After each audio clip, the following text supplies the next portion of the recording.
Dans ce podcast, nous répondons à vos questions. Subhanallah, alhamdulillah, la ilaha illallah. Subhanallah. Bienvenue sur le podcast Muslim Family Time. Moi, c'est Mohamed. et moi, c'est Leïla. Nous sommes mariés depuis plus de 15 ans. Quand je l'ai rencontré, j'étais encore au collège. Et à travers toutes ces années ensemble, nous avons appris comment construire une relation saine et apaisée. Ce podcast est sans tabou. Si tu te poses des questions sur la relation de couple, la parentalité, Ou juste ton bien-être en tant que musulman. alors ce podcast est vraiment fait pour toi. Que tu sois en voiture, Ou en cuisine, sur ton canapé, on te souhaite de passer un bon moment avec nous. Everything will be okay. So let me hear you say. Salam alaikum wa rahmatullah. Bienvenue à vous, bienvenue dans Muslim Family Time, le podcast des couples et des familles qui s'accordent du temps. Leïla, salam alaikum wa rahmatullah. Wa alaykoum salam wa rahmatullahi wa barakatuh. Comment tu vas, Leïla? Alhamdulillah, et toi? Après cette semaine assez mouvementée, Oui. j'allais dire. Écoutez la famille, on est très très heureux de vous retrouver. Effectivement, pour ceux qui nous ont suivis sur les réseaux, on était cette semaine, le week-end dernier, Leïla, on était en Umrah Oui. à la Mecque. C'était une expérience assez exceptionnelle, Leïla. Exceptionnel. Bon, c'était pas la première fois, mais ça nous avait énormément manqué, subhanallah. Oui. Donc, on était très contents de pouvoir revivre ça ensemble. Et voilà, c'est des moments très précieux. Et voilà, Inch'Allah, on demande qu'Allah nous permette d'être à nouveau invités dans sa maison sacrée. La famille, on a pensé à vous. On vous a fait beaucoup d'invocations Mhm. en espérant que vous aussi, vous ayez, Inch'Allah, la chance de pouvoir vous y rendre, Inch'Allah. faire une Umrah, Inch'Allah. Amin. Leïla, il y avait beaucoup de monde. On s'attendait déjà à avoir du monde, hein. Oui, il y avait du monde, mais bon, après, comparé à notre Hajj, Oui, Voilà, oui, c'est- il y avait moins de monde. il y avait moins de monde. Donc, Mais il s'est passé quelque chose, Leïla. Est-ce que je ne sais pas si tu as envie d'en parler, mais il s'est Oui. passé quelque chose. d'ailleurs, on avait fait un live pour Oui, expliquer un petit peu. Oui, alors, je voulais juste faire un petit rappel et comment j'ai vécu ce moment. Donc, Mohamed travaillait en Arabie Saoudite et donc il m'a dit, bah, viens, on essaie de faire une Umrah, Inch'Allah, rejoins-moi. Donc, vous savez, en tant que maman, on doit tout préparer. Donc, je partais 2 jours. Voilà, on devait organiser la garde des enfants, etc. Et en fait, la veille de mon départ, je parlais avec une amie qui est en France et je lui disais, je vais partir, Inch'Allah, à la Umrah. Elle était très, très contente pour moi, machallah. Mais en fait, elle me disait, mais tu te rends compte où tu vas? Je lui dis, écoute, franchement, je suis tellement dans les préparatifs, je pense que je réaliserai sur place. Donc vraiment, j'étais pas dans le... Je savais que je partais à la Umrah, mais je réalisais pas. Pour moi, c'était un petit week-end. En plus, j'allais revenir au travail, etc. Et en fait, donc le jour du départ, donc c'était vendredi, je travaillais jusqu'à midi. Et donc, j'avais mon vol à 14h. Dès que je finis l'école, je prends un taxi pour me rendre à l'aéroport. Donc, et là, c'est là- le drame. et là, c'est le drame. J'arrive à l'aéroport, il est 12h40. Il y avait beaucoup de monde. Voilà, les gens partaient en vacances, etc. Donc, d'un point de vue administratif, on était OK sur tout. La seule chose que je n'avais pas faite, c'était de faire un check-in en ligne. D'habitude, je le fais, mais là, je ne l'avais pas fait. Donc, j'arrive au niveau du guichet et l'hôtesse de l'air me dit « Je suis désolée, madame, l'avion, il est Ah ouais. complet. » Voilà. Je dis « Comment ça, il est complet ?» Et elle me dit « Bah oui, c'est le surbooking. Comme vous n'avez pas fait le check-in en ligne, vous n'avez pas de place attitrée. Ouh là Donc, là. il n'y a pas de place pour vous. » Et là, en fait, subhanallah, là, je suis dans tous mes états. En fait, je lui dis, mais je comprends pas, c'est inacceptable. Et donc, elle me dit, il reste 3 places, des personnes qui ont réservé. Et si elles ne viennent pas, à ce moment-là, on vous donnera cette place-là. Et donc là, à ce moment-là, il est 12h50. Ah oui. Et elle me dit, il faut attendre 1h05 pour pouvoir que je vous donne vos tickets, pour voir si les personnes... Ouais. Et là, en fait, subhanallah, c'était à 15 minutes déjà. Les plus longues de ta vie. Parmi les plus longues de ma vie, mais encore, c'était bien plus que 15 minutes. Voilà, j'envoie directement un message à Mohamed, paniqué. Pas évidemment. qu'un seul message, on peut le dire. Moi, j'étais en fait, à ce moment-là, j'étais à Médine. C'était l'heure de la Jumu'ah. Donc, une demi-heure avant, je dis, écoute, Leïla, franchement, on va y croire, Inch'Allah. Et je suis persuadé que tu vas venir. J'ai de la rassurer comme je pouvais parce que bon, je savais que Mskina, c'était pas évident pour elle. Mm. Et juste avant de rentrer à la Jumu'ah, je lui dis, écoute, Leïla, je vais te faire des invocations Par contre, là, du coup, je pourrais plus consulter mon téléphone. Mm. Pour moi aussi, c'était une Jumu'ah assez particulière parce que je faisais que des invocations pour elle. Et donc, quelle fut ma surprise quand... Attends, alors. Ah, Ah non, c'est pas fini. Ah, Attends, pardon. il faut Oui. raconter. Pendant ces longues minutes, en fait, faut voir l'état dans lequel j'étais. Donc, je me suis mise à pleurer. Je suis très sensible, donc voilà. Donc, je me suis mise à pleurer. Je tremblais. Pourquoi? Pas parce que j'allais pas prendre cet avion. Parce que la dame me disait, on peut vous prendrez le prochain vol. Ou elle me disait, voilà, on vous garde le ticket pour une autre fois. Enfin, bref. Mais vraiment, c'était parce que là, en fait, maintenant, je réalisais que... Parce que comme vous le savez, quand on va à la Mecque, en fait, on est des invités d'Allah. Et là, en fait, je me disais, Allah, il ne m'invite pas. Je m'imaginais que Allah ne m'invite pas. Donc, j'ai imaginé cette sensation tu te sens, bien sûr. qu'Allah vous refuse. Ou alors, je m'imaginais même que j'étais au paradis et qu'en fait, on me disait, il n'y a plus de place. Ah oui, Devant les portes, imaginez-vous. Ah, toi, tu te fais des images, mais machin, moi, là. j'étais dans cet état-là, en fait. J'étais dans l'état où je me disais, Allah, il ne veut pas de moi. Allah ne veut pas m'inviter. Et donc, du coup, à ce moment-là, je me suis mise à faire beaucoup d'istighfar parce que je me suis dit, il y a un péché qui m'empêche d'y aller. Il y a quelque chose qui fait que je ne mérite pas d'y aller. Et donc, je me suis mise à faire de l'istighfar, demander pardon. Et puis, il y avait une dame à côté de moi, Mskina, elle m'a vue dans l'état dans lequel j'étais. Elle me dit, mais pourquoi tu pleures? Et je lui disais, j'aimerais aller à la Mecque, mais il n'y a pas de place dans l'avion, etc. Elle m'a dit, t'inquiète pas, on va invoquer ensemble. Et elle a fait des doigts aussi pour moi à ce moment-là. Et donc, à 1h05, je retourne voir la dame, désespérée. S'il vous plaît, est-ce que vous pouvez m'imprimer mon ticket? Et elle me dit, non, là, il faut attendre encore jusqu'à 1h15. Promis à 1h15. Donc là, ça rajoute encore 10 minutes d'attente. Alhamdoulilah, à 1h15, elle m'imprime les tickets. Elle me dit, c'est bon, les personnes ne se sont pas présentées. Alhamdoulilah. Et finalement, donc je cours jusqu'à... Tu voles Je vole jusqu'à la douane, mais je ne suis pas encore totalement tranquille, en fait. Ouais. Puis quand j'arrive dans l'avion, finalement, ma place qu'elle m'a attribuée, elle est déjà prise. Et l'avion est effectivement complètement rempli. Ah ouais. Donc là, je lui dis à l'hôtesse qui est à l'intérieur, je ne vais pas descendre de l'avion. Hein. Je lui dis, je ne descendrai pas de l'avion. Je suis montée, je redescends pas. Voilà, je ne descendrai pas. Après, elle me dit, non, rassurez-vous. Donc, elle appelle, etc. Et finalement, alhamdoulilah, donc la personne qui était assise, qui était une émirienne, elle lui demande de se lever et elle lui donne à elle une place en business class.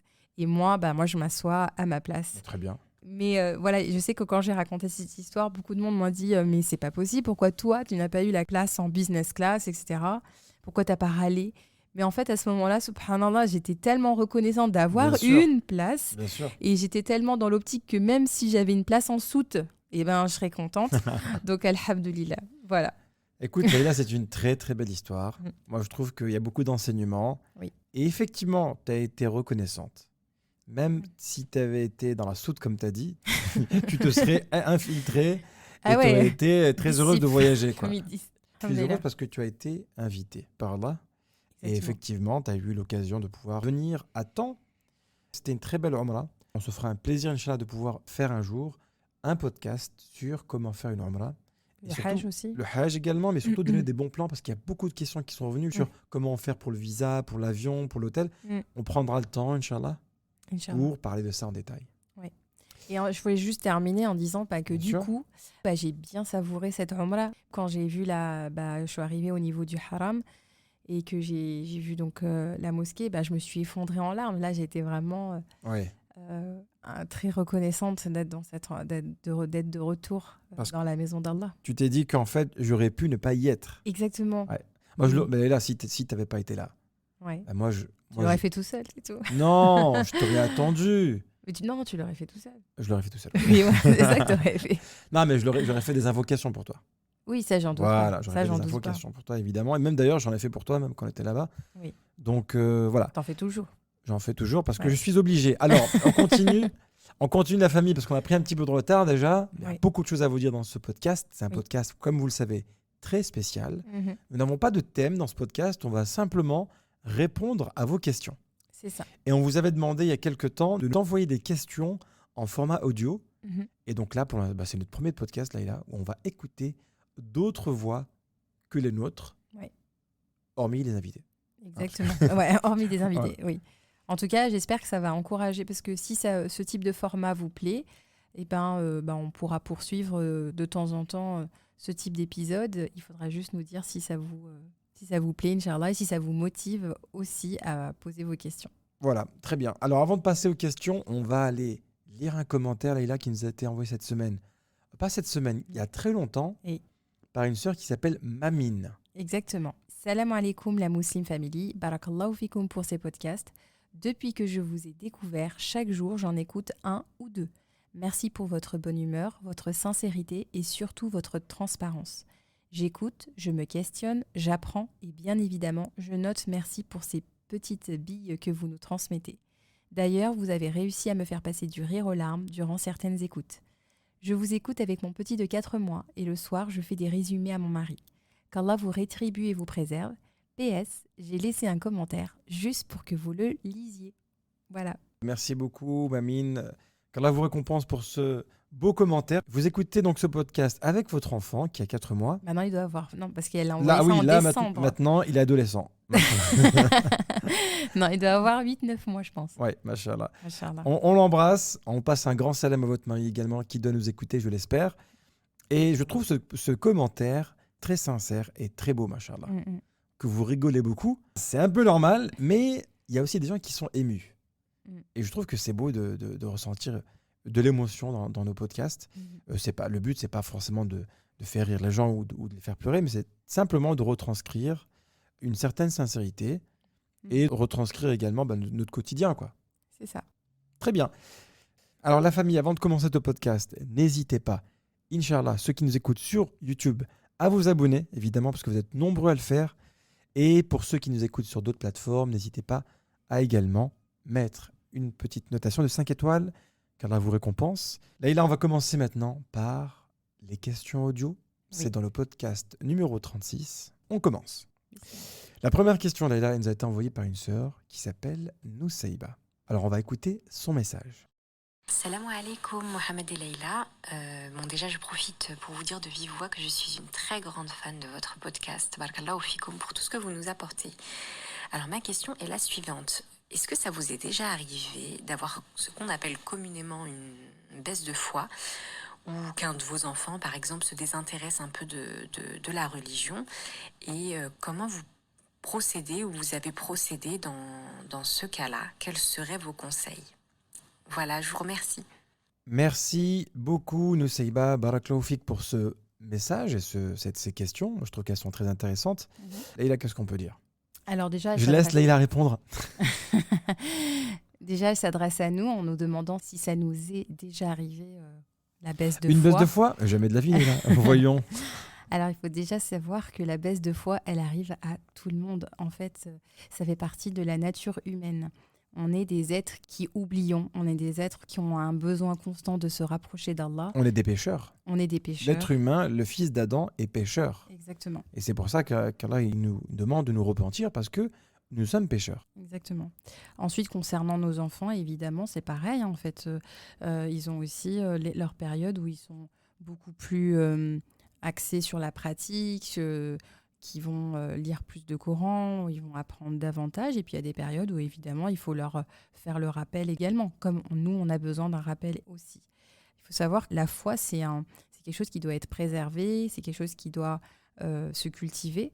Être entretenu, j'allais dire. Exactement. Ça demande des efforts, en fait, et que ce n'est pas une chose qui est acquise. D'ailleurs, il y a un hadith du prophète sallallahu alayhi wa sallam qui dit « Certes, la foi s'abîme dans la poitrine de l'un d'entre vous, comme le vêtement s'abîme.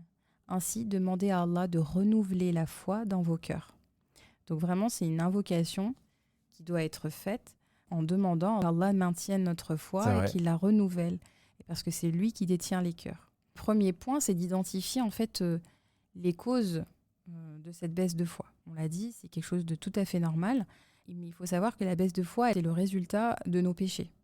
Plus on fait de péchés, plus notre foi va baisser et plus ça va l'impacter.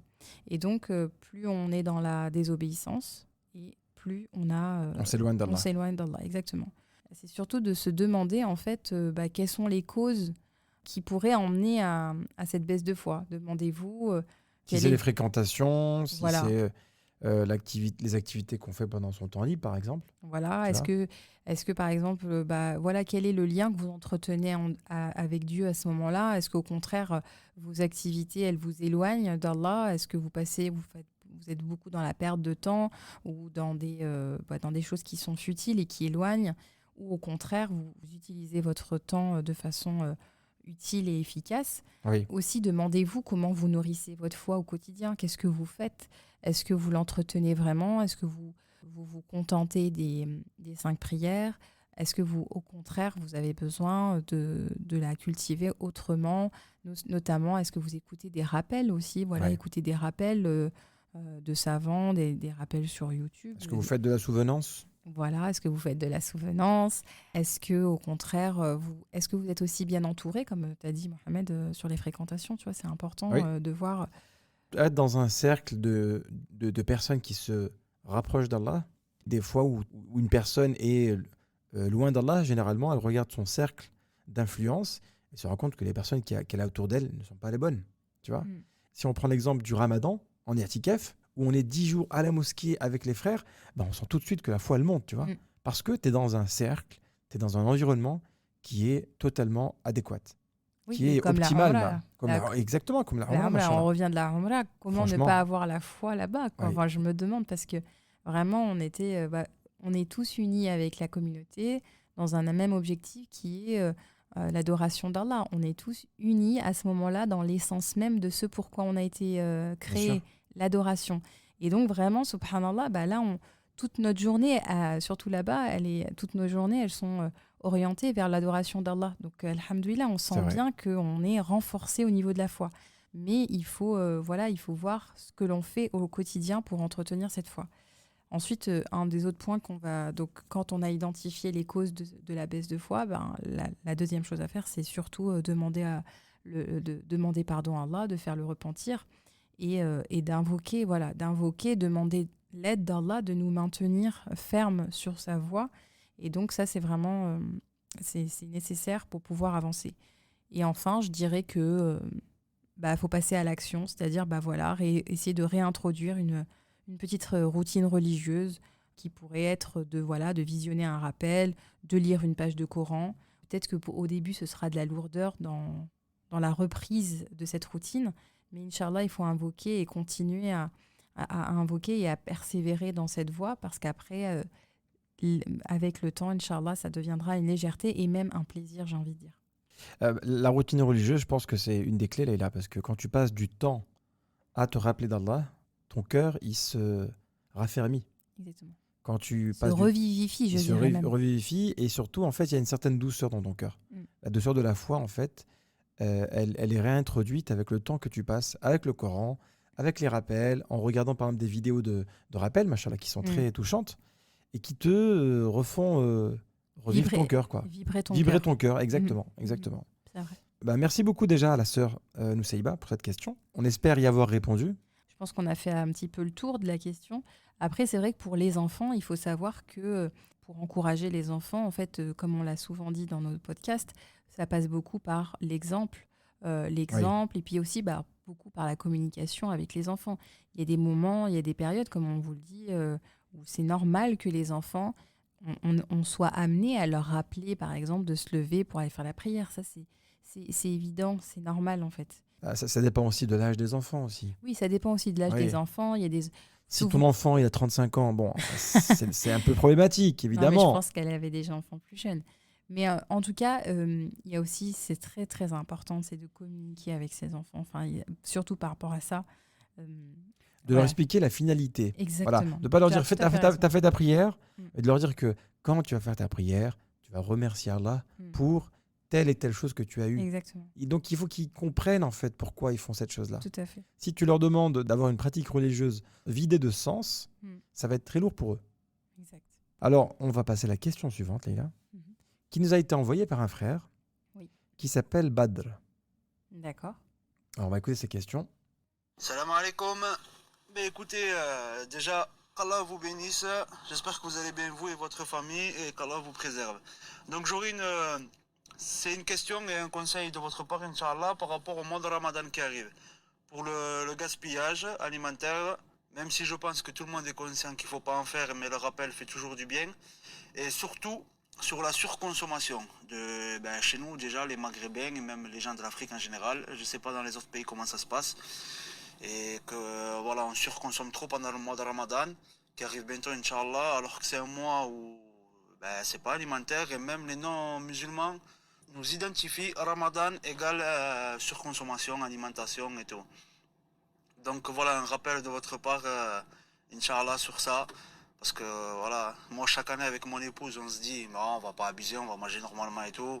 Ah, le premier jour, il arrive, ah les briques, ah les pizzas, kulchi, vous m'avez compris.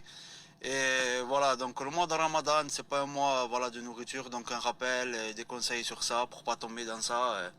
Inch'Allah. En tout cas, barakallahu fikum pour le travail que vous faites. Franchement, rien à dire au top vos podcasts et qu'Allah vous récompense et qu'Allah vous préserve vous et votre famille. Assalamu alaikum. Wa alaykoum salam. Mon frère Badr, tu nous as fait rire, machallah. Allez pizza, allez briques. Tu as totalement raison, mon frère. Ah, carrément. Excuse-moi, mais moi je suis d'accord avec Badr. Il a raison à 100%. Tout à fait. Ah, mais les ramadans, à chaque fois, on se dit ça va être healthy, ça va être organique, ça va être bio. Mais la réalité est tout autre. Exact. Alors, barakallahu fik, Harry, d'avoir posé cette question. Je pense qu'effectivement, c'est important de faire un petit rappel brièvement. Donc déjà, on va déjà faire un rappel sur l'importance de renouer avec le sens du ramadan, en fait. C'est vrai. C'est important Mohamed, dans la question précédente, il parlait de la finalité. C'est important de comprendre la finalité du mois de ramadan. Parce que si on ne comprend pas sa finalité, évidemment, là, on peut partir dans tous les excès. C'est vrai. Et subhanallah, rien que dans le sens étymologique du mot siyam, qui est l'action de jeûner, il y a une double notion. Il y a l'idée d'arrêt, d'abstinence, mais il y a aussi l'idée d'élévation. Donc en fait, en s'abstenant de manger, de boire, de maîtriser ses désirs et sa langue, par exemple, pendant ce mois béni, en fait, on va s'élever spirituellement pour atteindre la piété, pour comprendre en fait le sens du ramadan, le sens du jeûne. Exactement. Donc c'est vraiment un mois qui est plutôt c'est un mois d'autodiscipline, c'est un mois d'éveil spirituel, c'est un mois de générosité, c'est un mois où on se reconnecte avec Allah en fait. Voilà, le but c'est de se reconnecter à lui. Alors justement, Leïla, après avoir dit tout ça, pourquoi il y a autant de gaspillage ? Alors je rejoins le frère Badr concernant la société maghrébine ou africaine, mais ici au Moyen-Orient, c'est la même chose. C'est pareil. C'est pareil. Si les gaspillages, mais c'est même x10 par rapport à la France. Oui. Allahu Alam, mais je pense que l'aspect culturel rentre beaucoup en compte. Cet aspect festif où on doit bien recevoir et on doit bien manger. On doit bien manger quand on rompt le jeûne. Surtout que c'est un mois de générosité. Donc la générosité fait que les gens sont généreux avec eux-mêmes. Mais non, mais justement, en fait, dans les sociétés maghrébines, par exemple, voilà, c'est un mois où on va inviter, donc on est généreux, on veut inviter, et donc on va se mettre à faire plusieurs plats pour honorer nos invités. C'est pour ça qu'on va commencer à cuisiner à partir de 9h du matin. C'est incroyable. Hein, super, ce ramadan, si c'est un ramadan dans la cuisine. En tout cas, voilà, je pense qu'il y a tout ça qui est imbriqué derrière le ramadan, mais je trouve que depuis quelques années, alhamdoulilah, je trouve que de plus en plus, il y a une grande conscience de cet état de fait, justement, et qu'il y a de plus en plus de personnes qui font attention à leur alimentation. Machallah, dans la communauté, il y a beaucoup de personnes qui sont actives pour justement sensibiliser les personnes sur le gaspillage et sur aussi la qualité de ce que l'on mange, de ce qu'on consomme durant ce mois béni. Parce qu'effectivement, il y a des comptes de diététiciennes, machallah, il y a des comptes de sœurs sportives qui partagent justement leur alimentation durant ce mois béni. On avait fait aussi un épisode, Léla, si tu te souviens bien, sur comment adopter une meilleure alimentation durant le mois du Ramadan. Je crois que c'était l'épisode 11, si je ne dis pas de bêtises. Oui. Et là aussi, on donnait quelques clés sur comment aborder justement le Ramadan avec des meilleures intentions. Oui, et avec sobriété. Je vais rappeler quand même l'importance de faire très attention au gaspillage. Oui. Donc, dans le Coran, il y a plusieurs versets où Allah parle du gaspillage. Allah dit « Les gaspilleurs sont les frères des diables ». Et dans d'autres versets, il dit également « Mangez et buvez, mais ne gaspillez point, car Allah n'aime pas les gaspilleurs ». Donc, ça, c'est grave quand même. Hein. Bien sûr. Le gaspillage, Allah n'aime pas ça. Oui. Ça, faut l'intégrer, quoi. Il faut l'intégrer, il faut vraiment le comprendre. C'est ça. En plus, voilà, pendant le Ramadan, on a aussi les yeux plus gros que le ventre. Donc, Toujours, Leïla. On a toujours les yeux plus gros que le ventre. Et subhanallah, on ne se rend pas compte que finalement, rien qu'après un bol de soupe, bah voilà, on est déjà calé. Mais Donc, un bol de soupe? Moi, je prends un petit pois et je suis bon, c'est fini. J'ai même plus faim après. Exactement. Et donc voilà, il faut vraiment être sensibilisé par rapport à ça. Le professeur Salem, ne serait-ce que sur le gaspillage, ne serait-ce que sur l'eau, le professeur Salem faisait attention à la Ne pas quantité, gaspiller d'eau. la quantité d'eau qu'il utilisait pour faire ses ablutions. Et le prophète, sallallahu alayhi wa sallam, il disait ne gaspille pas l'eau, même si tu es proche d'une rivière. Oui, c'est vrai. T'imagines ça? Ce qui est intéressant, et le mot que vous avez bien utilisé, Akhi Badr, c'est vraiment le mot surconsommation, sur C'est lequel le gaspillage, c'est aujourd'hui, ça s'assimile à la surconsommation. Il suffit de voir que, on le voit en fait aujourd'hui, maintenant au Moyen-Orient, on voit quand les enseignes encouragent avec la préparation du Ramadan, c'est vraiment un mois business aussi qui font. C'est ça. Qui encourage avec tous les produits, des nouveaux produits, des nouvelles promotions, des gros packs de... Est-ce qu'il faut se faire avoir ou pas, là par les grandes enseignes, par Carrefour, par toutes ces enseignes-là qui, lors du mois du Ramadan, pensent qu'on est vraiment des pigeons, en fait. Elles vont nous faire des promotions, elles vont nous faire plein de choses comme ça, juste pour qu'on consomme. Alors qu'il faut bien comprendre une chose, et Leïla, elle l'a très bien dite, c'est que durant le mois du Ramadan, on doit moins consommer. Exactement. Et nous, en fait, on fait totalement l'inverse. Parce qu'on jeûne, effectivement, on doit rompre le jeûne. Mais si vous lisez bien la tradition du prophète, sallallahu alayhi wa sallam, à aucun moment il est dit que l'iftar, c'était festif, quoi. C'est évidemment qu'il faut rompre le jeûne. C'est souhaitable de rompre le jeûne, mais il ne faut pas le rompre avec plein de nourriture. Oui. Non, mais c'est vrai. Ah non, c'est pas ça la tradition du prophète, sallallahu alayhi wa sallam. Tu vois. Alors que nous, on se rue à Carrefour, il n'y a que nous qui achetons les chariots, ils sont pleins. Et on se rend compte qu'on dirait qu'on est en pénurie. On dirait qu'il y a une guerre, tu vois. Vite, vite, vite. Hein? En fait, c'est un moment où, subhanallah, il faut se détacher de tout ce qui est matériel. Amener à ce que notre âme s'élève. Exactement. Et se rapproche de Dieu, on doit se détacher de la matérialité, de tout ce qui est... là, en l'occurrence, c'est la nourriture et la boisson. Ouais. Et c'est très difficile de se détacher de la nourriture et de la boisson. C'est pour ça que la récompense du Ramadan est très élevée. Parce que tu t'es détaché de ce que tu aimes le plus. En tout cas, merci beaucoup à mon frère Badr qui nous a posé cette question et ce commentaire. Très pertinent. Très pertinent, exactement. Alors maintenant, Leïla, on va passer à une sœur, la sœur Sherazade, qui avait une question pour toi, machallah. Salam alaikum. Alors, c'est une question pour Leïla. Je voudrais savoir comment as-tu installé une routine sportive dans ta vie entre le travail, le foyer, les enfants et tout ce qui s'ensuit. Voilà. Alors Leïla, écoute, tu vas donner des conseils maintenant. Alors, je suis pas coach La sportive. coach Leïla, elle arrive. Je suis pas coach sportive. Je pense que dans plusieurs podcasts, on a parlé de mon amour pour le sport. Et du coup, je pense que c'est pour ça que la sœur me pose cette question. Alors, comment j'instaure une routine sportive ? Alors déjà, il faut savoir que pour moi, le sport, c'est un plaisir. Donc, j'aime faire du sport. C'est vrai. Et de façon générale, parce que je ne vais pas parler que de moi, il n'y a aucun intérêt, mais c'est ce que j'applique moi-même. Déjà, il faut établir des objectifs. Pourquoi on le fait ? Quelle est l'intention derrière du sport ? Est-ce qu'on fait du sport pour rester en forme ? Est-ce qu'on fait du sport parce qu'on a envie de prendre de la masse musculaire ? Est-ce qu'on veut avoir un bon cardio, etc. Donc, derrière la routine sportive, il y a beaucoup d'objectifs. Donc déjà... Est-ce que vous voulez rivaliser à Côte-Marie ? Enfin, voilà. Trouvez-vous une bonne raison ? Bon, là... Aucune chance. Bref. Du coup, déjà, comme pour chaque chose, subhanallah, l'intention, essayez d'établir pourquoi vous le faites, quels sont vos objectifs. Ensuite, vous connaissez. Donc, essayez de voir, en fait, qu'est-ce qui vous convient le plus ? Est-ce que vous êtes plutôt du matin ? Ou est-ce que vous êtes plutôt du soir ? Est-ce que vous avez plus de disponibilité le matin ou le soir ? Est-ce que vous avez l'habitude de vous lever très tôt, avant les enfants ? Parce que moi, en l'occurrence, c'est ce qui se passe pour moi. Alhamdoulilah, je suis une lève tôt. Et donc, c'est là, principalement, où j'arrive à faire du sport. Donc, je me lève avant les enfants. Donc, je me lève au phage et en fait, je ne me couche pas. Et c'est là où je fais ma séance de sport. Donc... Ensuite, j'ai des amis qui préfèrent par contre leur faire leur séance en fin de journée. Ensuite, il faut choisir la fréquence.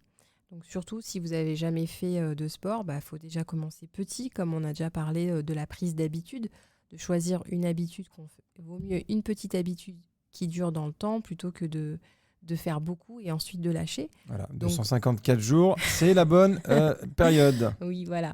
Donc du coup, essayez de voir, donc de placer déjà au début peut-être 1 à 2 séances par semaine, sans se mettre trop de pression. Et voyez le temps que vous pouvez mettre. Au début, ça peut être juste des sessions de 20 minutes. Ensuite, voilà, choisissez l'activité sportive qui vous plaît. Parce que faire un sport qui ne nous plaît pas, et au bout d'un moment, on lâche. Donc, me concernant, pour moi, généralement, je fais 2 séances de renforcement musculaire par semaine. J'ai aussi 1 fois par semaine où je cours. Et je fais aussi du badminton 1 fois par semaine. Donc, en tout, Là, il ne faut pas la chercher au badminton. Attention, on peut rigoler sur beaucoup de sujets, mais badminton, elle rigole pas, Leïla. voilà. Et là, en plus, badminton. elle aime bien mettre le volant, c'est ça? Oui, Elle aime bien mettre le volant juste après le filet. C'est son action préférée. J'avoue. Elle te fait croire qu'elle va tirer très loin. Elle te fait hop. Ah voilà, souffre en silence. Donc en plus, voilà, j'aime bien le renforcement musculaire, mais si je fais que ça, je m'en lasse très rapidement. Si je fais que de la course, je vais m'en lasser. Et donc ce que j'aime bien avec le badminton, c'est le côté jeu aussi. Donc voilà, c'est important. Parce que justement, ce qui est bien avec le badminton, en fait, c'est que c'est un jeu. Quand Ça- tu fais du renforcement musculaire, je suis désolée, c'est pas ludique. Non, c'est Voilà. très ennuyant d'ailleurs. C'est très Donc, ennuyant faut d'aller le à la faire. salle, etc. Voilà, C'est juste très, très ennuyant. pousser, enfin voilà, bref. Et ensuite, essayez de voir aussi si vous préférez faire des activités en groupe ou seul. Donc moi, j'ai aussi voilà, le renforcement musculaire, je le fais en groupe pour avoir cet effet de motivation, voilà. Et puis par contre, la course, je la fais toute seule. Donc voilà. Et ensuite, Machallah. l'autodiscipline. Ça, c'est la clé. D'ailleurs, je vais faire un podcast sur l'autodiscipline. Voilà. Donc qu'on ait envie, qu'on n'ait pas envie, dites-vous que c'est un engagement que vous prenez pour vous-même, en fait. Et quand on C'est se vrai. dit que c'est un engagement, d'ailleurs, ça fait partie de l'éthique du musulman de tenir ses engagements. Alors Leïla, en fait, elle est comme ça, machallah. Elle est totalement l'opposé de moi, en fait, ce qui est très disciplinée. J'essaie de la corrompre parfois, tu vois. Je sais qu'elle est un peu fatiguée. Je dis, ah, c'est bon, vas-y. Moi, quand je vais au sport, il suffit juste que Leïla me dise, tu veux un petit café, machin. Je dis, je reste, bien sûr. Il n'y a pas de problème. Mais non, mais vas-y, après le sport. Non, c'est bon, en fait, j'ai plus envie d'y aller. Alors que moi, non. Ou alors, si tu sors dehors, il y a un petit peu de vent, ou il n'y a pas de pluie. Hein, Oui, un peu il de vent. trouve toutes les excuses Ah, non, il va pleuvoir. potentielles pour ne Ouais, pas... Mohamed, on est en juin. Non, il va pleuvoir. Arrête. Il va pleuvoir. Donc voilà, donc à partir de ce moment-là, c'est Machallah. comme ça que j'y arrive. J'en fais une priorité. Voilà, c'est un moment, j'en ai besoin pour aller bien mentalement, pour être bien avec les enfants, avec Mohamed. Machallah. Donc quand on en fait une priorité, on trouve le temps. Bravo. Alors, question suivante qui nous a été envoyée, Leïla, par une sœur qui s'appelle Ihsan. Assalamu alaikum, moi je m'appelle Ihsan, j'ai 16 ans et je suis musulmane, alhamdoulilah. Et je voudrais vous demander pourquoi les personnes des autres religions ont peur de rentrer en islam. Barakallahu fiki, ma sœur Ihsan. Alors, si j'ai bien entendu la question, Leïla, Oui. elle pose la question de savoir pourquoi les personnes des autres religions ont peur de rentrer dans l'islam. Déjà, je veux soulever Machallah qu'elle Oui. a 16 ans, donc ça veut dire qu'elle nous écoute. Alors, Ouais, voilà, c'est qu'on vrai. fait que déjà, Yahsen, d'avoir pris le temps. Ça fait vraiment toujours plaisir de voir que des adolescents ou voilà, des jeunes adultes nous écoutent, Machallah, et ça montre qu'il y a une envie de bien faire et de se Bien sûr, rapprocher d'Allah. Bien sûr, et qu'elle ait alhamdoulilah. pris le temps Oui, de nous envoyer un message Ouais. à cet âge-là. Moi, je trouve que c'est remarquable. tout à fait. Si j'ai bien compris la question, c'est pourquoi les personnes d'autres religions ont peur de rentrer dans l'islam. Il y a une chose que je veux quand même dire, Oui, il faut qu'il y ait un respect de toutes les religions. En fait, il n'est pas nécessaire que d'autres personnes rentrent dans l'islam. En fait, c'est juste, peut-être ce qu'elle veut dire, c'est pourquoi les personnes ont peur de l'islam tout court. Je ne pense pas qu'il y ait oui, pourquoi ils ont peur de rentrer dans la religion, mais pourquoi ils ont peur de l'islam. d'accord. Je pense que c'est ce qu'elle veut Ah, dire. d'accord. Bah, dans ce cas-là, je pense que c'est un peu logique. Hein. Enfin, avec les discours qu'on entend aujourd'hui en France qui sont islamophobes, comme des personnalités comme Éric Zemmour, par exemple, qui parlent de Oui. l'islam à longueur de journée avec des mensonges Mm. sur notre religion pour dire des choses qui sont totalement fausses. Mm, mm. Il y a des personnes, malheureusement, qui n'ont pas la connaissance, qui ne connaissent pas de musulmans, qui n'ont pas la connaissance de l'islam, et qui, malheureusement, peuvent tomber dans ce piège-là en croyant tout ce qu'on dit sur les musulmans et sur l'islam. C'est ça. Il y a aussi une autre catégorie de personnes qui ont vécu une mauvaise expérience Mm. avec des musulmans. C'est ça. Et donc ces gens-là, ils vont globaliser tout le monde. Mm. Cette personne-là m'a fait du mal, cette personne-là est musulmane, donc tous les musulmans sont comme ça. Ça s'appelle un D'où- sophisme. Un sophisme. C'est pour ça d'ailleurs que nous, en tant que musulmans, on ne peut pas se comporter comme n'importe qui. Il faut savoir que nous, en tant que musulmans, nous sommes des ambassadeurs de l'islam. Une responsabilité. Tout ce que vous allez faire, tout ce que vous allez dire, les gens vont parfois l'interpréter en se disant, voilà, lui, il est musulman, il représente tous les musulmans. Donc si vous êtes honnête, tous les gens vont avoir une bonne image des musulmans. Mais si vous êtes quelqu'un qui fait une mauvaise action, malheureusement, ça va ternir l'image des musulmans. C'est pour ça que le prophète sallallahu alayhi wa sallam, il insiste énormément sur quoi ? Le bon comportement. Le bon comportement. Exactement. Toujours donner une bonne image de l'islam. Et surtout même, quand vous parlez avec des gens qui sont contre l'islam, parlez-leur de la meilleure des façons. C'est vrai que parfois, on a envie de répondre à ces gens. Mais est-ce que c'est la bonne manière de parler avec des gens qui détestent l'islam ? Comment il faut leur répondre là ? De la meilleure des façons. De la meilleure des façons.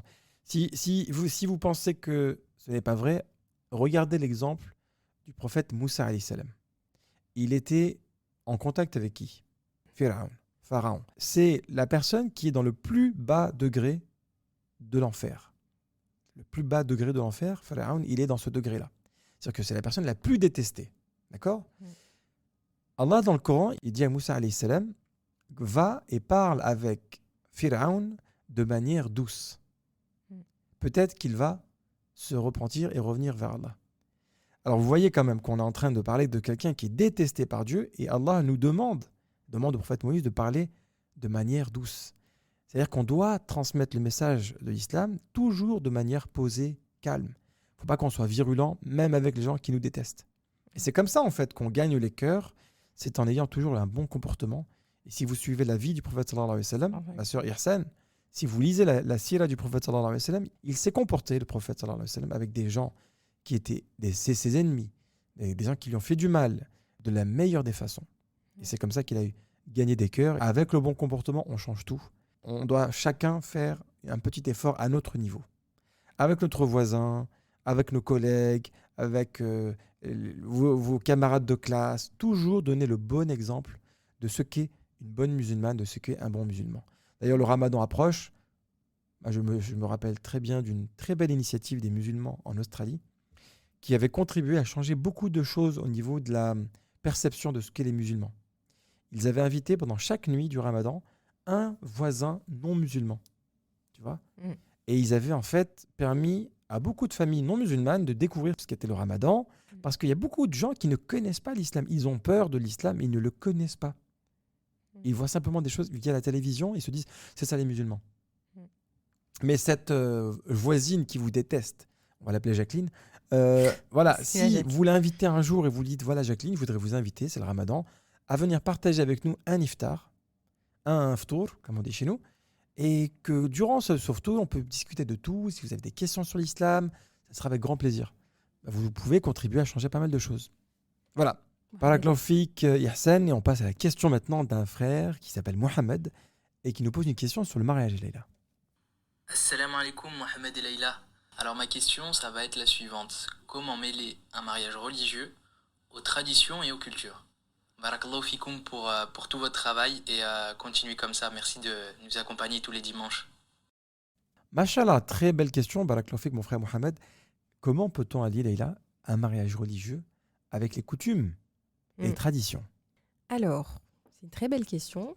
Alors déjà, il faut déjà connaître ce qu'est un mariage religieux, savoir quelles sont les conditions, comment on réalise et comment on accomplit ce mariage religieux. Donc, il faut savoir qu'il y a des conditions qui sont obligatoires donc, pour le mariage religieux, donc notamment la présence du tuteur lors du mariage, la présence de 2 témoins, le consentement mutuel et la dot. Ça, c'est ce qui est obligatoire. Et parmi les sunnas, parmi les sunnas et les recommandations, il y a notamment le repas de noces, la célébration et donc l'annonce du mariage. Donc aujourd'hui, ce que l'on voit, c'est que certes, il y a un mariage religieux, il y a la culture. Donc en fait, ce n'est pas 2 choses qui sont antinomiques. Au contraire, on peut très bien célébrer un mariage religieux et selon sa culture, célébrer le mariage de façon... avec ses traditions en fonction si on est maghrébin, si on vient d'un pays d'Afrique ou peu importe. Il y a des traditions qui sont en accord avec l'islam. Oui, il y a plusieurs traditions qui ne sont pas un mal. Par exemple, je pense aux habits traditionnels chez la femme maghrébine, donc, ou par exemple chez les femmes marocaines, le fait qu'elles se changent plusieurs fois, par exemple, qu'elles mettent différentes robes. Tradition des paniers avec des Voilà, cadeaux que le mari doit apporter à la femme. C'est exactement. des bonnes traditions, machin. Voilà, Il n'y a c'est pas des quelque chose bonnes... de... Exactement. Voilà, il n'y a pas quelque chose qui est interdit là. Voilà. Là où c'est problématique, c'est quand la culture, elle amène à des choses illicites. Ah oui. Donc, par exemple, Par exemple, la musique. par exemple, la musique pendant les mariages, le fait qu'il y ait de la mixité, que Femmes et hommes qui dansent ensemble. Bien sûr, on connaît tout ça. C'est vrai qu'aujourd'hui, excusez-moi, mais je vois que les mariages, ça devient presque des concerts, quoi. C'est vrai. Avec les DJ, etc. Où, voilà, c'est un mariage, mais bon, on est un peu dans une ambiance de concert, les hommes, les femmes mélangés. Donc là, cet aspect culturel, évidemment, il éloigne des règles de base. Je veux bien aussi parler des règles on parlait du gaspillage juste avant.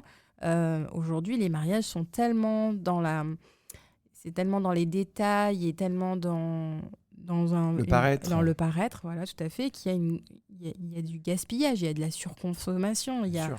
Parce que d'un point de vue culturel, c'est pas bien vu qu'il manque de quelque chose. Ouais. Donc on rajoute toujours plus de choses. Mais voilà, aujourd'hui, il y a l'aspect culturel qui va faire que on doit, voilà, la voisine, elle va voir que l'autre, elle a pas fait un aussi beau mariage que l'autre voisine. Enfin voilà, donc c'est toujours dans le paraître, dans le toujours plus, Et donc là, faut bien distinguer ces choses-là, en fait. C'est possible d'avoir un mariage religieux et d'avoir un mariage culturel qui soit dans les limites que Allah nous impose, en fait, et que notre éthique musulmane nous impose. Et dès qu'on dépasse ce cadre, quel qu'il soit, évidemment, on perd la baraka. Est-ce qu'on peut mêler un mariage religieux à la culture ? Oui, totalement, du moment que l'on reste dans le cadre que notre éthique musulmane nous impose. Voilà. Très bien. Écoute, barakallahu fik encore une fois, mon frère Mohamed. On passe à une question qui nous a été envoyée par la sœur Salamata. Alors, voici ma question. Je voulais savoir comment aider mon fils à être plus autonome et plus indépendant. Barakallahu fiki, ma sœur Salamata, pour ta question très brève, machallah. Vraiment, tu as vraiment été très concise. Non, la vérité, c'est que la sœur nous a envoyé plusieurs audios. Donc, après, elle l'a résumé dans le dernier. Donc, on va répondre, Inch'Allah. Alors, comment amener son enfant vers plus d'autonomie ? Donc déjà, il faut partir du principe que tous les enfants sont différents. Il y a certains enfants qui ont des besoins plus intenses que d'autres, notamment concernant le besoin d'attention. Donc ça, c'est pas anormal d'entendre qu'un enfant soit collant, ou entre guillemets, elle a utilisé le terme collant, mais c'est-à-dire qu'il soit très dépendant de ses parents. Elle parlait en fait dans les différents audios, le fait qu'il n'arrive pas à jouer seul, il ne sait pas jouer tout seul, et donc il a constamment le besoin que ses parents jouent avec lui, etc. Donc par rapport à ça, j'ai envie de dire, puisque c'est un enfant qui a un besoin intense, et en fait c'est déjà dans la première chose, c'est d'essayer de lui remplir ce besoin, c'est-à-dire s'il a besoin d'un temps ou pour jouer avec lui, en fait de jouer avec lui pendant un temps qui lui soit entièrement dédié chaque jour. Donc par exemple, vous allez dire à votre enfant, écoute, on va jouer ensemble pendant une demi-heure, de telle heure à telle heure. Donc, et vous lui dites bien le temps qui lui est imparti. Et donc durant ce temps-là, il sait un petit peu. Il sait exactement. Et pendant ce temps-là, dites-vous, vous allez lui donner entièrement votre attention, pas de distraction, pas de téléphone, vraiment vous jouez avec lui. Et vous pouvez donc décider de ça ensemble. Et par exemple, vous pouvez lui permettre de visualiser ça sur un minuteur. Comme ça, il sait que ou alors sur un téléphone, en lui disant, regarde, je mets l'alarme pour 30 minutes. Pendant 30 minutes, je vais être entièrement avec toi. Et donc, il aura à ce moment-là votre attention. Cette attention, elle sera pleine et entière. Et lui, donc, il aura ce besoin qui va être comblé. Mais évidemment, vous lui direz, à l'issue de ces 30 minutes, vous allez devoir... que vous allez très loin. Vaquer à vos occupations, etc. Et en fait, en fait, le fait de savoir, peut-être qu'au début, ça sera un peu compliqué pour lui, peut-être qu'il va... Et forcément, c'est même pas peut-être, mais c'est forcément qu'il dira qu'après 30 minutes, c'est pas suffisant et qu'il veut encore passer du temps. Mais en fait, en restant dans ce cadre, en lui expliquant que bah non, c'était ces 30 minutes-là, mais qu'ensuite, vous reviendrez à un autre moment, etc., eh bien, en fait, c'est une habitude qui va se mettre petit à petit en place. Il va comprendre qu'en fait, il y a un temps pour tout. Exact, Un temps qui est imparti. c'est ça. Pour le temps avec maman, pour le temps tout seul. Oui. En fait, on est en train de l'éduquer à pouvoir comprendre la notion de temps. C'est vrai, aussi. Ensuite, parce qu'il n'arrive pas à jouer seul, vous pouvez être dans la même pièce que lui, mais en lui proposant des jeux qui permettent qu'il puisse jouer seul. Donc, par exemple, je vois l'exemple avec mon dernier, parce qu'il avait le même problème. C'est le dernier enfant. En fait, il a toujours eu l'habitude d'être avec ses sœurs. Donc, quand ses sœurs ne sont pas là, il ne sait pas jouer tout seul. Il a du mal à jouer tout seul, parce qu'il est tout le temps entouré de ses sœurs. Donc, c'est un besoin qu'il a dû apprendre j'ai dû lui apprendre à savoir jouer seul. Donc, comment je faisais c'était de lui proposer des jeux dans la même pièce que moi, sans que je joue avec lui, par exemple. Pendant que je cuisine, on a une cuisine ouverte, donc il est dans le salon, il joue tout seul, donc je vais lui proposer des jeux comme le Decapla, surtout les jeux de construction. Il fait des très beaux caplas, machallah. Il nous a fait voilà. un château un jour. Ouais. Voilà. Ça lui a pris 3 heures. Voilà, les Legos. Voilà, il peut rester des heures à faire des Legos. Je suis dans la même pièce, je vaque à mes occupations, mais il est à côté. Ça lui permet de voir que je suis là, pas trop loin. Mais en même temps, je peux pas, parce on est maman et on a toutes des responsabilités en dehors de... Et surtout, il doit gagner en autonomie. Et en même temps, il doit gagner en autonomie, effectivement. Ensuite, on a souvent parlé de ça dans les podcasts, sur l'écoute active, la communication non violente.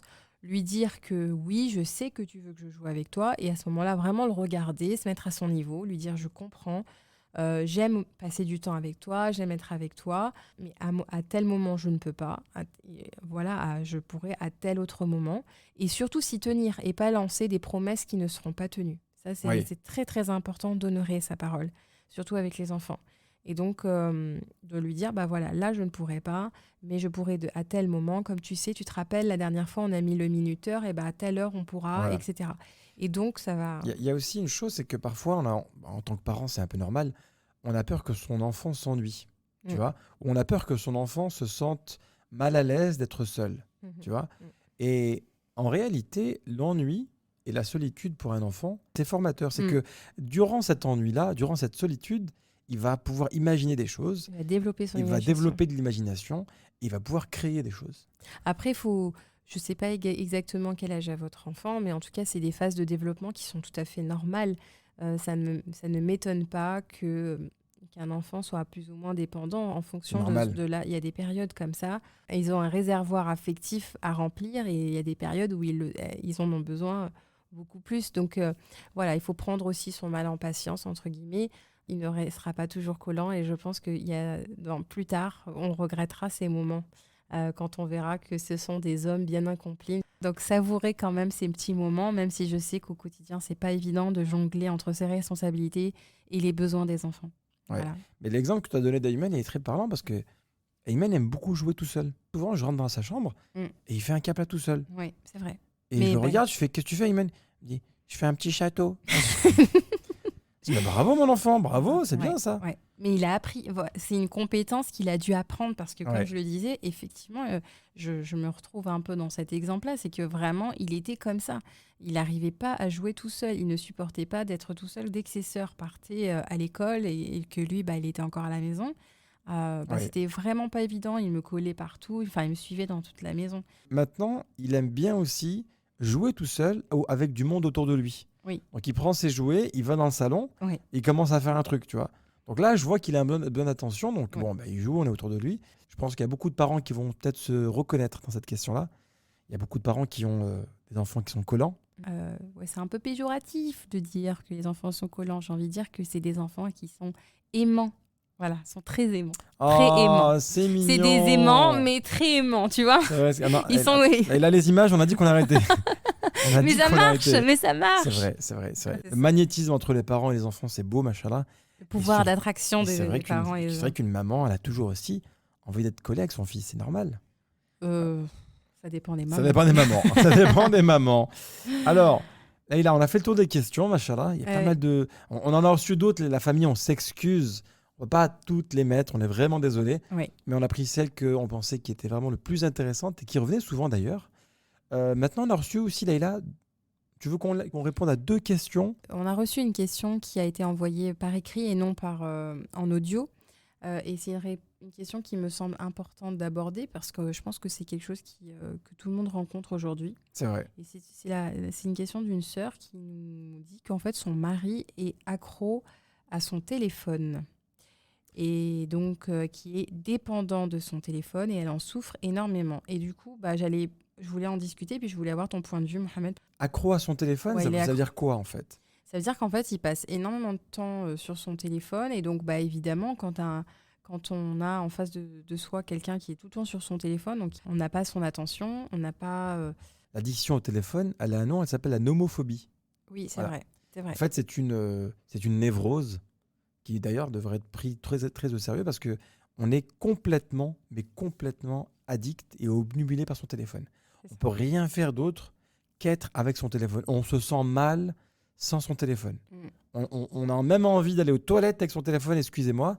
À un moment donné, on ne le touche pas, on n'est pas la même personne. On se sent mal, on est stressé.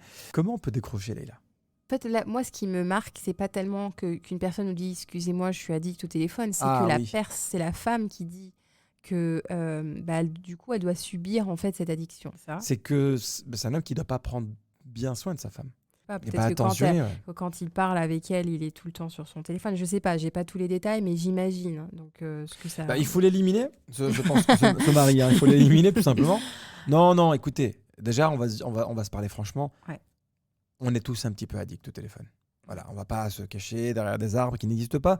On est tous un petit peu accros, plus ou moins, à notre téléphone parce que c'est normal. On reçoit nos emails, on reçoit des messages, on reçoit des vidéos, on reçoit des rappels. Vous êtes même peut-être en train d'écouter votre podcast sur votre téléphone, ce qui est normal. Maintenant, c'est comprendre qu'il y a des moments où on ne peut plus utiliser son téléphone. Il y a des moments où on doit dire stop. Oui. Parce qu'il y a un temps pour tout. C'est ça. Surtout, il y a un temps précieux qu'on ne peut pas utiliser son téléphone. Je vais vous donner un exemple très concret. Imaginez que vous voyez quelqu'un qui est en train de prier et que d'un coup, il reçoit un appel, il prend son téléphone. Vous allez être choqué ou pas? On dit, mais attends, il prie, il prend son téléphone? Là, il est en train d'être connecté avec Allah. Donc, il est totalement déconnecté avec autre chose. Quand vous parlez avec votre femme, avec votre époux, vous êtes connecté à elle. Vous ne pouvez pas être connecté à autre chose. Sinon, ça serait un manque de respect. Voilà. Donc, il faut que votre mari comprenne que c'est grave ce qui se passe. Voilà. Il faut qu'il comprenne que ce qu'il est en train de faire, ça coupe une relation. Surtout si ça dure tout le temps et que c'est constant en fait. Les points que je pense qui sont importants. Ne critiquez pas votre mari, c'est la pire des choses à faire. Oui. Ça, c'est la première des erreurs que vous pouvez faire, c'est dire à votre mari, tu m'écoutes jamais quand je te parle, t'es avec ton téléphone. Ça, il va encore plus se braquer et se dire, ah, tu me parles comme ça, je vais encore plus rester sur mon téléphone. Il faut essayer de lui faire comprendre que cette situation-là, elle ne vous plaît pas. Donc, il faut utiliser le jeu. Le jeu, pas le tu. C'est ça. Je me sens mal parce que je ne me sens pas apprécié. Je sens que tu es quelqu'un de malhonnête. Non, je rigole. On est passé très loin là. Non, mais je sens que je me sens délaissée. Je me sens délaissée. Je ne me sens pas entendue, je ne me sens pas écoutée, je ne me sens pas aimée, je ne me sens pas désirée, appréciée, etc. Donc, ça demande de la vulnérabilité de la part de la femme. Parce que comme on a souvent dit, la vulnérabilité, c'est le premier pas vers la connexion. Donc, si on est dans la critique, au contraire, ça va mettre des barrières. Mais la vulnérabilité va créer un pont. Va créer un pont. Et aussi le fait de pouvoir transposer des émotions positives en disant « j'aimerais tellement qu'on fasse ça ensemble, sans ce téléphone ». Proposez-lui par exemple des moments non négociables. Ça, c'est le deuxième point. Des moments où, par exemple, d'ailleurs, je me souviens très bien qu'à un moment donné dans notre vie, Leïla, on a eu des moments où j'étais aussi très axé sur le téléphone. C'est pour ça aussi qu'on peut en parler, parce que je me suis dit, c'est bien que tu donnes ton point de vue, parce que on est passé par des moments où Mohamed était débordé au travail et il était tout le temps sur son téléphone. Il recevait énormément de messages, de mails, etc. Et d'ailleurs, c'est ce qu'on avait pris comme décision, c'est des moments non négociables. C'est que à table, avant de dormir, le matin, pendant que les enfants partent à l'école, c'est des moments où on n'a pas le téléphone. C'est ça. Parce que sinon, on a très peu de moments de qualité, quoi. C'est ça. Je comprends que tu sois débordé, je comprends que tu aies envie d'avoir ce téléphone, mais il faut qu'il y ait des moments où toi et moi, on est d'accord qu'il n'y ait pas de téléphone. Est-ce qu'on peut, par exemple, se dire que quelques fois dans la semaine, on puisse faire une activité sans téléphone. Mm. Sortir ensemble, se balader sans le téléphone. Ouais.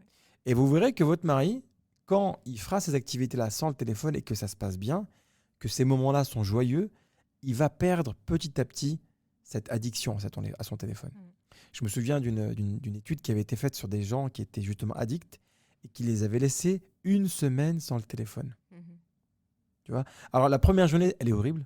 Mm. La première journée, on dit qu'ils vont presque mourir parce qu'ils se sentent vraiment totalement délaissés, abandonnés, quoi. La deuxième journée, ça va un petit peu mieux. Et au bout d'une semaine, ils se rendent compte qu'au final, c'est pas si difficile que ça de vivre sans le téléphone. Mm. Tu vois. Et le jour où on leur remet leur téléphone, ils sont en total stress. Tu vois. Mm. On leur remet le téléphone et pendant 1 heure, ils peuvent que le toucher. Tu vois. D'accord. Ils peuvent pas l'allumer. Ils sont comme ça, ils sont en stress. Tu vois. Mm, mm. Et petit à petit, on les rééduque à utiliser ce téléphone. Et dans le message que j'ai reçu, j'ai ressenti de la part de la sœur beaucoup de détresse. D'accord. Il faut savoir quel type de... Pourquoi il est sur son téléphone aussi. Ça, on peut peut-être discuter parce que, voilà, par exemple, moi, je sais que Mohamed, à un moment, il était beaucoup dessus parce qu'il avait une prise de responsabilité, il recevait énormément d'emails, et puis en plus, il faisait des projets à côté, donc il cumulait beaucoup de choses. Mais je sais qu'il y a d'autres personnes qui restent pas sur ce type de contenu. Il y a des gens qui vont passer des vidéos, peut-être que c'est des gens qui sont... est-ce que c'est des jeux? Ils sont addicts aussi à des jeux vidéo. Donc, il y en a qui sont tout le temps sur des jeux vidéo. Est-ce que c'est parce que... Les investissements. Ouais, il y a toute cette... aujourd'hui, les investissements, où il y en a qui font des paris sportifs, il y en a qui sont sur la crypto. Enfin, il y a plein C'est de vrai, choses c'est qui vrai. amènent. Et puis, il y en a qui aussi sont sur des... Sur des, quoi? des applications, voilà, ou qui vont parler avec des femmes, etc. Il y aura Ah, des flirts, d'accord. ce D'accord. genre de choses. Donc, c'est aussi important de voir quelle est l'utilisation qui amène à cette addiction, pourquoi il est tout le temps dessus. Et donc, là, comme on a expliqué bien avant, d'avoir une communication bienveillante et une discussion ouverte et transparente. C'est très important. Avoir une discussion franche, transparente, ouverte, poser les choses sur la table de manière raisonnée, raisonnable, de manière douce, sans forcément être agressive. Mais il faut se dire les choses, Leïla. C'est ça. De toute façon, dans le mariage, il faut qu'il y ait des relations transparentes. Il faut pouvoir être en sécurité et de pouvoir dire tout ce qui doit être dit et de pouvoir entendre ce qui est dit aussi. Oui. Donc voilà, c'est important. N'hésitez pas aussi, si vraiment la situation est très grave et qu'elle ne s'améliore pas, n'hésitez pas aussi à faire appel à une tierce personne. Aussi. Bien En sûr, parce fonction qu'il ne faut de- pas avoir honte. Même dans l'histoire des compagnons, une femme s'était plainte de son mari qui jeûnait tout le temps, qui était tout le temps très très occupé, qui ne lui donnait pas son droit. Subhanallah. Alors Et là, c'était attention. c'était dans l'adoration. Là, on parle d'une femme qui se plaint à un autre compagnon parce que son mari est hyper religieux. Là, c'est pas le téléphone. On parle de quelqu'un Ouais, qui jeûnait tout le temps, il priait la nuit, donc il était pratiquement jamais avec elle. Il lui donnait pas son droit en tant que femme. Oui. Là, votre mari, il est sur son téléphone, il ne vous donne pas votre droit en tant que femme, donc du temps de qualité. N'hésitez pas parfois à faire appel à une tierce personne. Ça peut être un imam, ça peut être quelqu'un de sa famille, ça peut être quelqu'un en qui votre mari a du respect et il a confiance. Oui. Cette personne peut lui transmettre le message de manière aussi indirecte, ou même parfois directe, en lui disant « arrête, ça, tu vas trop loin. Ça va t'amener vers une catastrophe. Ton téléphone, tu vas peut-être te retrouver tout seul avec ton téléphone, au final. » Ouais. Et d'ailleurs, dans l'histoire avec le compagnon, il lui a dit « tu coupes ton jeûne tout de suite ». Il l'a forcé à rompre son jeûne, subhanallah. Alors que c'est un acte d'adoration, on est d'accord. Mais parfois, en pensant faire du bien, en pensant faire un acte d'adoration, on peut faire une catastrophe aussi. Faut pas l'oublier.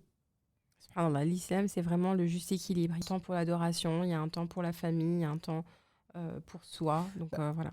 Mais le fait de donner du temps à sa femme, c'est un acte d'adoration. Eh oui, On l'oublie. tout à fait, ouais. On l'oublie.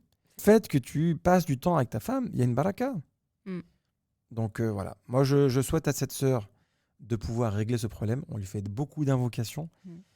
Et on lui souhaite, Inch'Allah, de pouvoir nous tenir au courant également. S'il y a, Inch'Allah, des petites solutions, des petits changements qui ont été opérés. Voilà, Leïla, c'était la dernière question. Qu'est-ce que tu en as pensé de ce podcast avec ces questions-réponses des auditeurs? C'est très agréable d'entendre nos auditeurs, de voir qu'on n'est pas tout seul derrière nos micros. Donc c'est une belle expérience. Donc j'espère que vous avez apprécié ce format. Oui. En tout cas, si c'est le cas, faites-le nous savoir. Inch'Allah, on le remettra en place. Avec grand plaisir, Inch'Allah. Alors Leïla, le sujet de la semaine prochaine, on ne l'a pas dit, mais ça va être le sujet qui va tomber pile poil pendant le début du Ramadan.